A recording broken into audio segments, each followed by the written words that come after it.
And you're on D Shop in the morning on this fine Friday. Happy Friday. Happy Friday. Good morning, everybody. Good morning. We started right away. As soon as you did it, I hit the record button and we're broadcasting. Look at that. I'm right on target today. I'm telling you.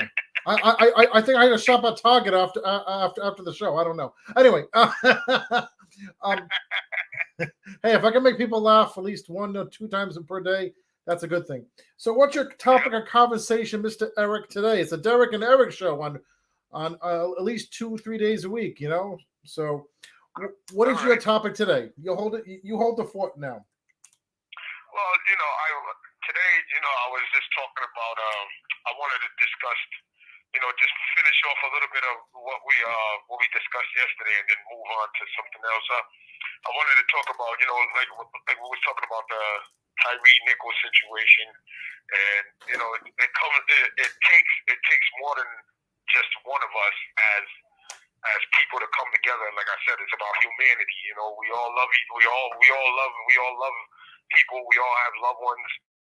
We're all human beings. So I think we all need to come together and they're not all bad apples in police departments, and those that are bad apples need to be weeded out, and then we need to move forward, and hopefully things will change. Everybody got to demand change, though. At the end of the day, we the only ones that can demand the change from our legislators, and hopefully they will listen, and something will change in this nation from people getting pulled over from the police and dying in the hands of police custody. Sure. Yeah.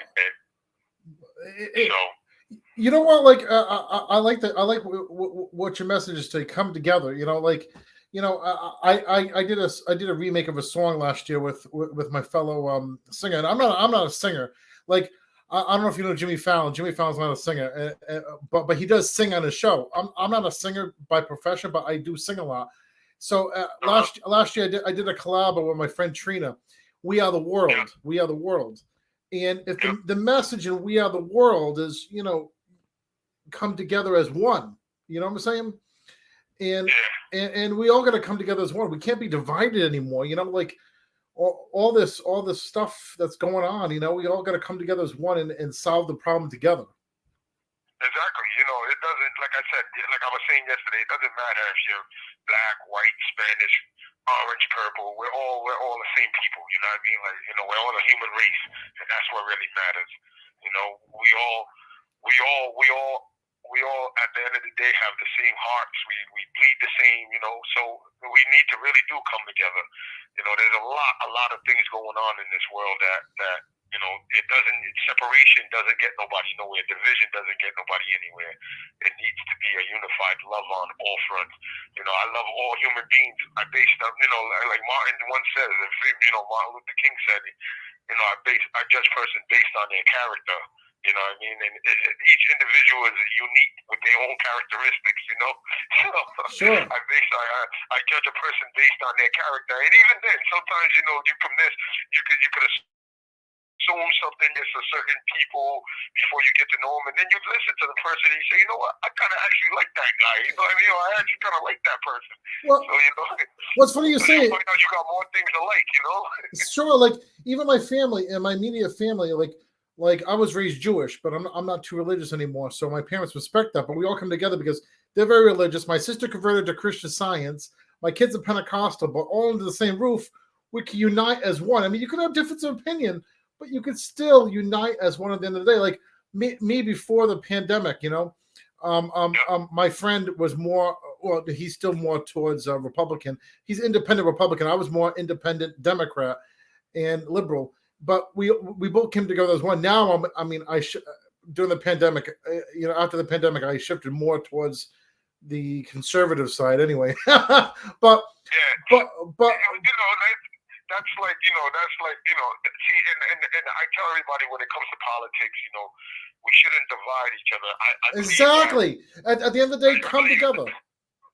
Yeah, see. I consider myself an independent because I like some of the things the conservative side stands for, and I like some of the things that the Democrats stand for.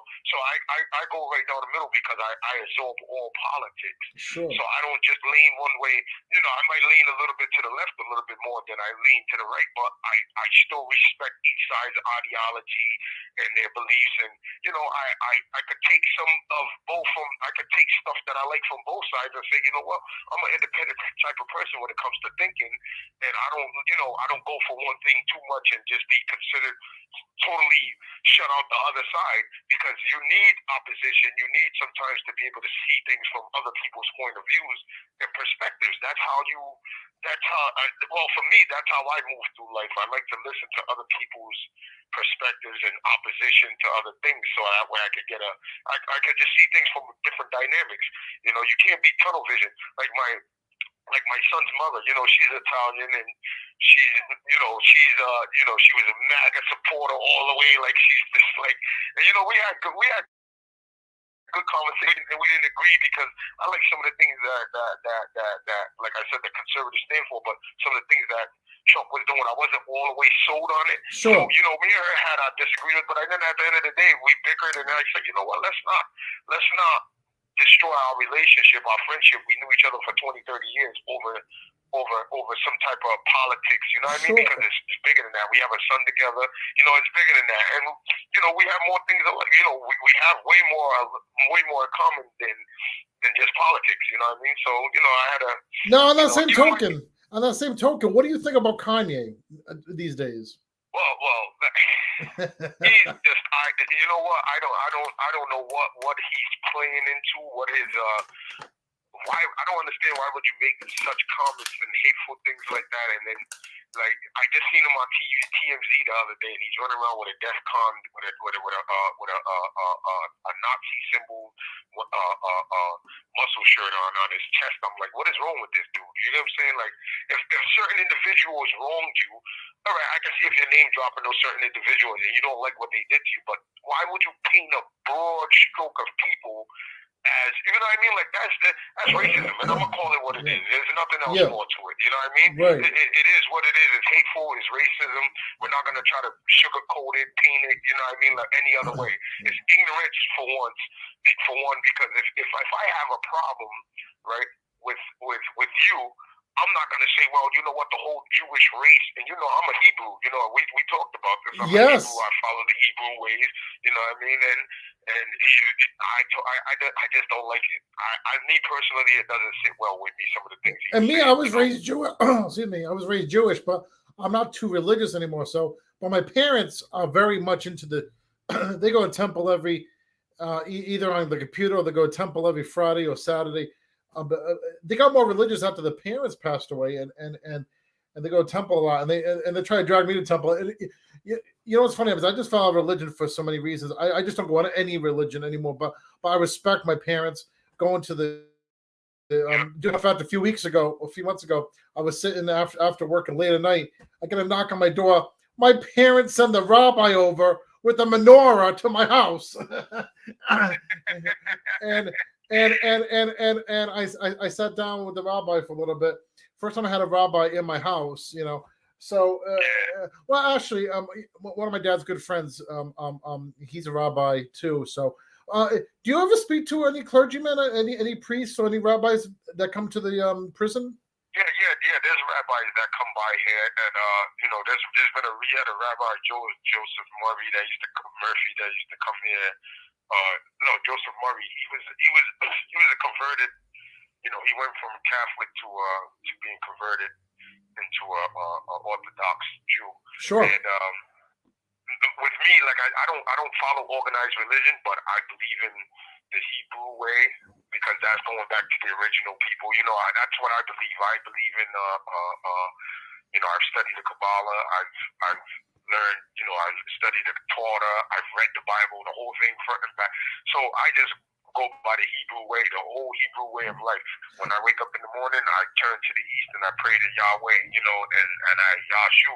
So I just believe in the old, you know, the Tetragrammaton, going back to the old religious back to the old basics of religion. You know, not so much not so much a follow of religion, but the way of life. I embrace it. You know, Sure. and I've left organized religion because my mother, believe it or not, my grandmother on my mother's side is Muslim. My mother is a devout Christian. You know, she's, you know what I mean? Like she's Christian all the way. You know, So it's like my family, you know, all religions in one. Yeah. My sisters are all Christians. My brother, you know, he's just took his shahada like 4 or 5 years ago, and now he's Muslim. You know, so it's like, you know, it's just, you know, it's just a mixture of everything. But you know what? At the end of the day, you know what I say? I say we all. You know, we all pray to the same person. You know what I mean? Like I say, religion. Religion and beliefs is like it's like a navigation system. You know what I mean? Everybody's got a map. Everybody's going the same place, but everybody's got a different roadmap to get there. By the way, you know what I mean? You know what a chauffeur is, right? Yeah. Okay, so you can get YouTube in there, right? No YouTube. Okay. No YouTube. Well, I wish you can, because I just did an interview with this nice lady. She was on the Ellen DeGeneres show a few years ago. She calls herself the white funky the funky white sister of Missy Elliott, and she sang with Missy Elliott on Ellen. So I went to her birthday party last week, and her name is Mary Halsey. If you Google Mary Halsey, you'll see her picture. And I just interviewed her last week, and she blows a chauffeur. She has so much positive energy into her too, you know. And she's not Jewish, but she carries a chauffeur around, and she blew it for my show. I did a half-hour interview with her, and so it was amazing meeting her for the first time. And then I sung in front of her at the event, so it was nice. You know, you and her, and just, you know, you're positive people on my show. You know what I'm saying? So. Yep, that's you know, I always try to keep a positive attitude. I keep the negative Nellies away from me, you know. Especially in here, you know, in here I was telling you the other day, in here we deal with you know, you got hundreds of different personalities, and then you have the correction officers. They have different personalities. Everybody's got their own problems. So I try to weed my way around that. I always try to smile. I always try to keep things light. You know, the world could be coming at me, but you know what? At the end of the day, I always try to make sure that I keep a smile on my face, and make sure that I'm, you know, that I stay happy, and I stay you know, I stay happy, and I stay you know, positive, because that's what you need to have. You need to have a positive outcome. So I gotta ask you a question based on that. And this is, I've been meaning to ask you this for a little bit now. What was it like during the height of the pandemic in the prison? Because you couldn't have any visitors then, right? No visits. We was locked in. It was awful. It was kind of you know what's crazy? It's funny you say that, because I was just thinking about that last night, right? Yeah. When Joe Biden made the announcement, President Joe Biden made the announcement that he's going to cancel all the emergency things, you know, from on May 11th. And I sat back and I said, wow, those last 2 years was a dark period. You imagine what we went through. The whole world stopped. Yes. The whole world came to a complete halt, and our lives, as we knew it, was upended, turned upside down, and then you're sitting in prison and you feel like the world's gonna end. You know what I mean? Like, it's like, am I ever gonna be able to see my family again? Am I ever gonna be able to get back out and spend time with my kids? People are dying at an alarming rate. You're locked in. You know, you're wearing masks. It's just like everything just turned upside down. Right. It's like a big fear to be in prison. It's like, and then the apocalypse comes. You know what I mean? So it's like, wow. It really did have a lasting effect. I've caught COVID 3 times already. Oh, I did it twice. Okay, but 3 times in prison. So what happens? Do you have to go to a separate section to get better? Well, no. Well, what happened was, at first, in March of 2020, they shipped me from the block that I was in, because I have asthma, so I'm considered high risk. I have asthma where I have the severe asthma, but actually it's under control. So they took me and they moved me to a certain block to be with all the other guys that are high risk, so they could monitor us. Because at this time, nobody really knew what was going on. So everybody had to try to figure out what was going to happen. People were dying. So when you did get sick, they isolate you, but the DOC bundled it. You know, they made a major mistake on a lot of levels. In here, it's hard to isolate. And then when guys are coming back positive, we wasn't knowing right away. So you're still in the block taking a shower with these guys, and they're letting you out certain amount of groups of guys out at a time. And these guys are infected, but they don't know they're infected, and then you're running around in the shower with them, sharing the phones, and then boom, before you know, you're infected. So there's a few lawsuits right now that's been filed against the Department of Corrections based on the fact of how they bundle, how they kind of like mishandled the whole situation in a lot of ways. You know, officers was coming in. There were some of them that were sick. A lot of it it didn't come from us. You know what I mean? And a lot of it they blamed. You know, they put the strict restrictions on us, but the officers was the one bringing it in because we wasn't connected to. You know, we wasn't going out in the outside world. I haven't been anywhere. Exactly. You know, so it was like more of them bringing it in and giving it to us. So it was definitely a situation with that. And I understand they couldn't help it. They probably didn't know. But at the end of the day, we had to be locked in. We had to be secured all the time. And our recreation was very, very limited. We had very limited access to our families. You know, we wasn't able to see them. We wasn't able to hug them. We wasn't able to, you know, and the way that the phones are set up in the blocks, you know, we was only getting 10-minute calls at a time. It was a rough period, you know, it was very rough. Especially, you know, you turn on the news and every day it's like, all right, 100,000 people died today. You know, It's like you see all the meat wagons in New York, like they're putting all the bodies in the extra trailers they had to rent to put the body. You're seeing that stuff on the news and you're like, whoa, the world's really coming to an end. So everybody had to get the vaccine there, right, too? Yeah, they brought the vaccine in. I took the first 2 vaccines, right? And a lot of guys didn't take it. A lot of guys like, I'm not taking it. I never took the vaccine myself. My parents, you know, and that's another thing. We all came together. I was one at first. Me and my dad were divided, and then, but my parents learned to accept that I didn't want to take the vaccine, and people still say to me, take the vaccine. But my parents took the 4 vaccines. And my daughter only took like 2 because she's in education, you know. She took 2. I never took any.